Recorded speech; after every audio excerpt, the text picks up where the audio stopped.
Bonjour à toutes et tous et bienvenue sur Tirart Création. Nous allons voir dans ce tutoriel comment réaliser un cinémagraphe. Donc je vais commencer par importer dans Photoshop une séquence vidéo. Voilà, je vais la convertir dans mon espace de travail, c'est une habitude que j'ai prise. Donc voilà, j'ai ma séquence vidéo qui est ouverte dans Photoshop avec la palette montage qui s'affiche. Alors si cette palette ne s'est pas affichée, vous allez dans Fenêtre et vous cliquez ici. Ouais, là je l'ai supprimé, donc la fenêtre, la palette montage. Donc c'est important parce que c'est là qu'on va travailler, hein, on va pour ainsi dire tout faire ici. On va faire très peu de choses dans la palette calque, mais on ira quand même. Donc voilà. Donc hop, voilà, je vais réduire ma vidéo comme ça. Donc voilà ma séquence vidéo. Donc le but du cinémagraphe, c'est d'avoir une photo avec juste une partie de l'image animée pour mettre en évidence un élément de la photo. Donc là, dans le cas présent, moi ce que je vais garder, c'est la crinière des chevaux qui bouge avec le vent, justement pour ajouter à une image fixe l'élément du vent, pour que quand on regarde la photo, on ait bien conscience de l'environnement.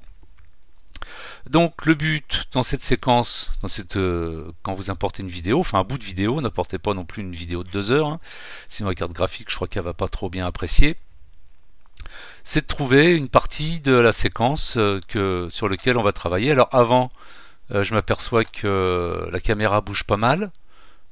Par contre quand j'arrive sur la fin, la caméra est à peu près stabilisée et ça bouge déjà beaucoup moins. Donc ce que je vais faire déjà un essai ici en mettant des marques.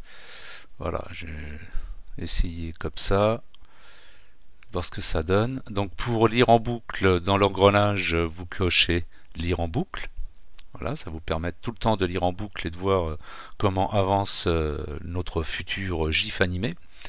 Au passage, la résolution, je vous conseille de vous mettre sur 50%, c'est juste pour la preview, hein. Ça va pas trop toucher à votre fichier. Par contre, votre carte graphique va s'en trouver un petit peu plus soulagée si vous n'avez pas une machine véloce. Donc voilà pour cela. Donc ce que je vais faire, c'est remettre mon marqueur ici, comme ça, puis avec les ciseaux, je vais couper ma séquence pour garder que cette partie-là. Je vais supprimer la partie de devant et la partie de derrière, voilà, de ce que j'ai isolé. Alors quand je dis supprimer, c'est juste pour l'environnement. Si je veux la récupérer, vous voyez mon image, là, le restant de ma séquence est toujours là. Donc voilà, le terme supprimer, c'est pas vraiment supprimer. On fait abstraction du reste pour ne travailler que sur la partie qui nous intéresse. Bien sûr, une fois que vous aurez fait un export, là, ça sera terminé. Mais tant que vous serez dans l'environnement Photoshop et que vous enregistrez au format Photoshop, l'intégralité de votre vidéo sera toujours accessible. Ceci étant dit, ce que je vais faire là pour que ce soit plus simple, parce que ça peut vous poser quelques petits problèmes si vous n'avez pas l'habitude de travailler avec les quelques vidéos, c'est de sortir ce quelques vidéos du groupe qui a été créé, parce que quand on travaille dans un groupe, des quelques vidéos et qu'on les travaille hors dehors d'un groupe, d'apparence dans la fenêtre de montage c'est différent. Donc là le tuto étant vraiment sur la réalisation d'un cinémagraphe, enlever le calque du groupe pour travailler sur les autres duplications qu'on va faire. Je voudrais pas que vous soyez perturbés à cause de ce groupe. Donc ce qu'on va faire là, c'est dupliquer le calque tout simplement. Donc on se retrouve avec deux calques identiques. Donc avec le petit curseur du bas, hop, je vais prendre un peu plus de place, qu'on voie mieux ce qu'on fait. Le but étant, j'ai donc une séquence vidéo, c'est une séquence d'images. Vous auriez pu faire la même chose avec en mode rafale sur votre APN, si vous aviez fait de nombreuses photos. Voilà, en mode rafale, vous auriez pu les animer aussi, pareil, dans cette fenêtre. Donc, nous avons ici une première image, on va l'appeler la première image clé. S'ensuit toutes sortes d'images, toute une succession d'images qui font l'animation pour terminer à une dernière image clé, une image de fin. L'idéal, c'est que cette image, puisqu'on veut travailler en boucle, c'est que cette dernière image soit identique à la première image. On est d'accord, comme ça permet d'avoir cet effet de boucle sans la petite cassure qui arrive quand on arrive à la fin de la séquence. Alors en fait, pourquoi j'ai dupliqué le calque? Puisque la première image de la séquence, il suffit de, si je mets le calque ici, le calque de vidéo, c'est que quand j'arrive à la fin de ma séquence et que je continue sur l'autre séquence, en fait, je retrouve la première image, l'image clé.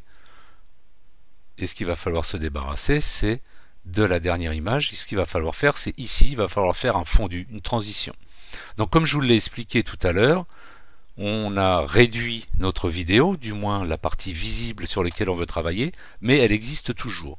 Donc je mets ma vidéo à ras de la fin de celle-là, c'est la vidéo qu'on a dupliquée, et je vais tirer comme ça à peu près à la moitié.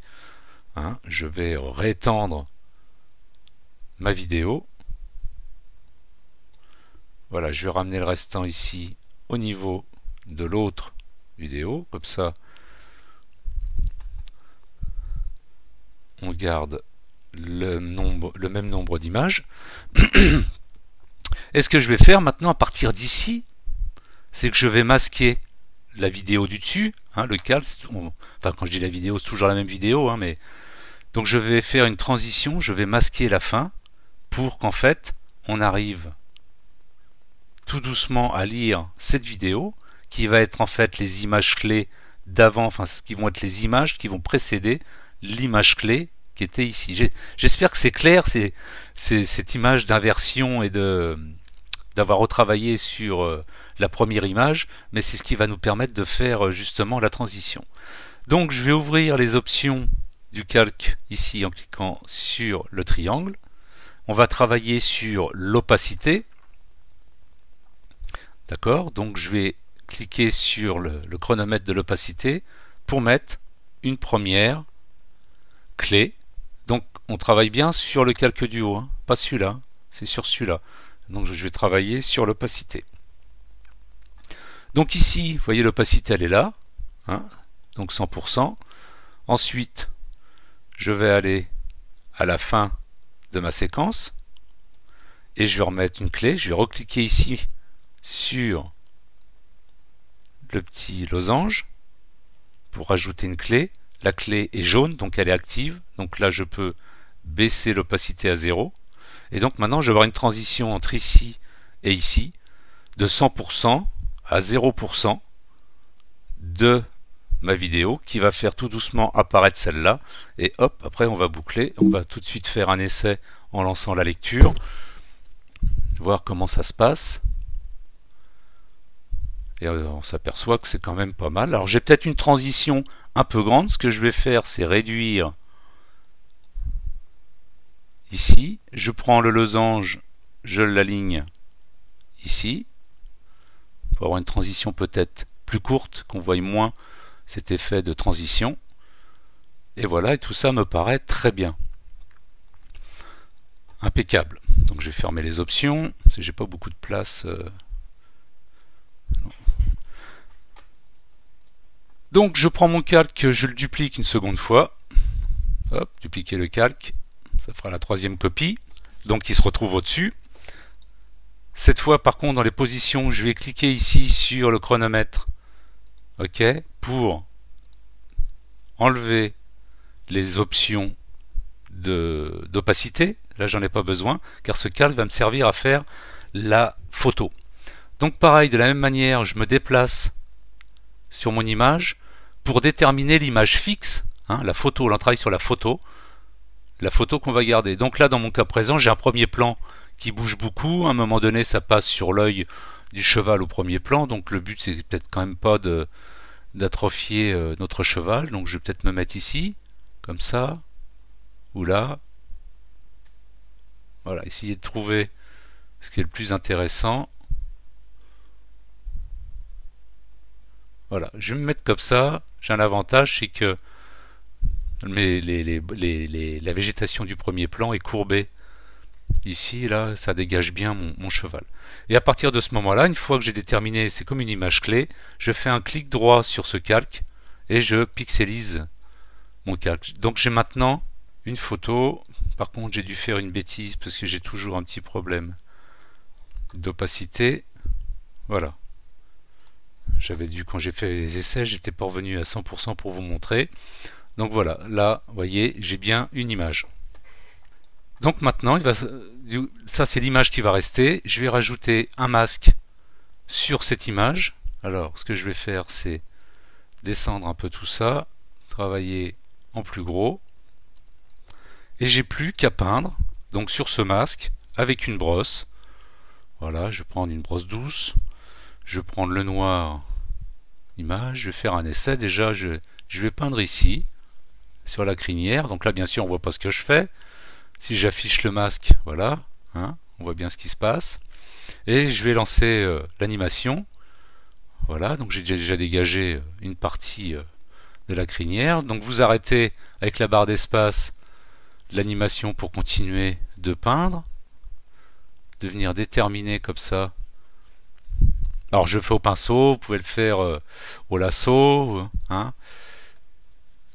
C'est vous qui voyez. De toute façon, on va s'y reprendre à plusieurs fois.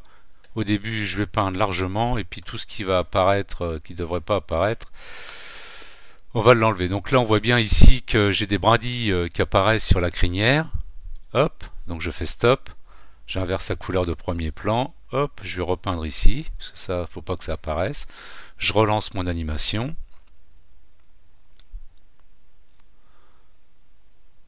Voilà, c'est sympa. J'ai pas un peu trop aussi en haut là, j'ai ma végétation derrière qui bouge. Donc je vais repeindre ici pour qu'on voit pas.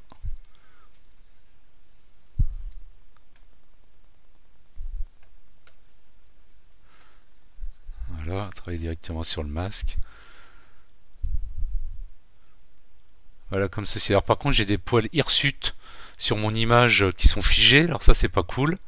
Donc ce que je vais faire, c'est masquer provisoirement mon masque. Je vais venir travailler cette fois avec le tampon.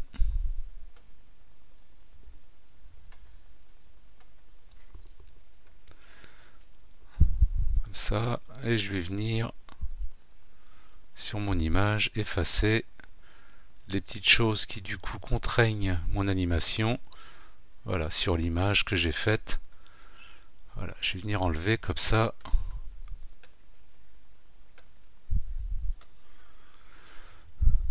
Je remets mon masque, relance mon animation.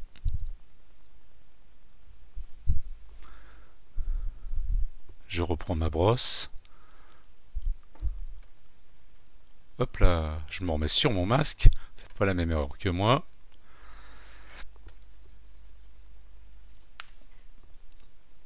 Voilà, comme ceci, ce que je vais faire, c'est peindre aussi le cheval de premier plan, un petit peu.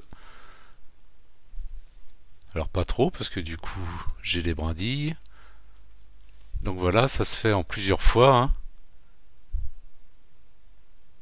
Hop, j'en ai encore une là.